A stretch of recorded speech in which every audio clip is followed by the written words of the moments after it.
আজি বিশ্ব খনিকৰ বিশ্বকৰ্মা পূজা।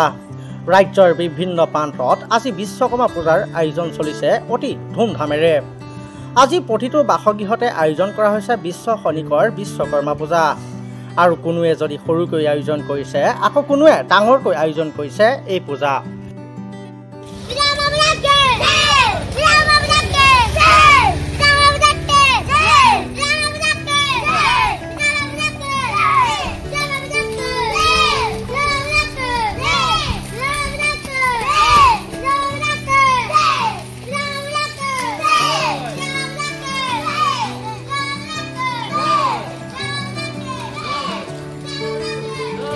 কৰবাত যদি আজি নাম প্ৰসংগৰে উপচি পৰিছে, আন কৰবাত নিজৰ যান বাহন তথা নিজৰ সা সঁজুলিসমূহক চাফ চিকুণ কৰি পূজা দিয়া পৰিলক্ষিত হৈছে।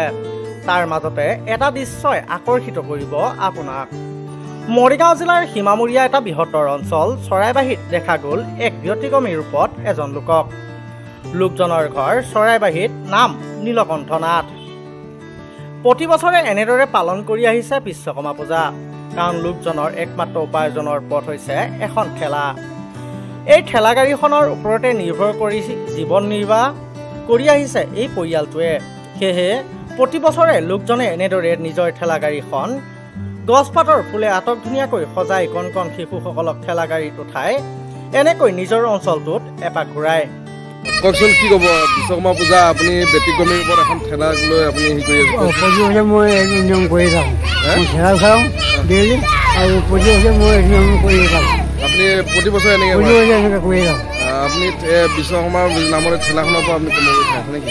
মাহ প্ৰসাদ খুৱাম, চাহ তাহ খুৱাম, মটন খুৱামগৈ, ঘূৰাই পকাই প্ৰতি বছৰে মই নিয়ম পাৰিয়ে থাকোঁ। আপোনাৰ এই ঠেলাখনে জীৱিকা নেকি? এই ঠেলাখনেই জীৱিত। ঠেলাখন চলাই মোৰ ঘৰ চলাই, ঠেলাখন বাহিৰে আৰু উপায় নাই। এনেকৈ মই নিয়ম কৰি থাকোঁ। নীলকণ্ঠ নাথে কয় যে প্ৰতি বছৰে তেওঁ এনেদৰে নিজৰ ঠেলাখনক লৈ বিশ্বকৰ্মা পূজা পালন কৰি আহিছে। আৰু এই ঠেলাখন লোকজনৰ একমাত্ৰ উপাৰ্জনস্থলী।